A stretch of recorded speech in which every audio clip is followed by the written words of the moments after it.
ფიზიკურ პირებზე ლარში გაცემული ძრავი ქონებით უზრუნველყოფილი სასხებისთვის კოეფიციენტი 5%-ით 90%-მდე იზრდება, ანუ საქართველოს მოქალაქეს, ვისაც ბინის შეძენა სურს, პირველადი შენატანის სახით 15%-ის ნაცვლად ბინის ღირებულების 10%-ს გადაიხდის. ეს ერთ-ერთი გადაწყვეტილება, რომელიც დღეს საქართველოს ეროვნულ ბანკში ფინანსური სტაბილურობის კომიტეტის ხტომაზე მიიღეს. იმსჯელეს მარეგულირებლის მიერ რამდენიმე ახალ ინიციატივაზე.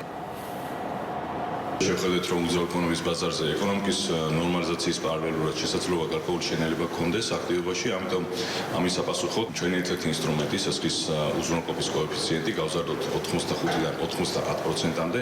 ეს ნიშნავს, რომ მომხმარებელს მოუწევს სასქის აღების დროს ბინის ღირებულების 10% დადოს თავად და 90% ისესხოს, ვიდრე ეს იყო 15% მანამდე და 85% შესაძლოა შეძლო მხოლოდ ბანკისგან. ვფიქრობთ, რომ ეს ხელშეუწყობს უძრავი ქონების ბაზრის მდგრად აქტივობას და ასევე გარკვეულწილად გაზდის მოსახლეობის მიერ სასქების ხელმისაწვდომობას.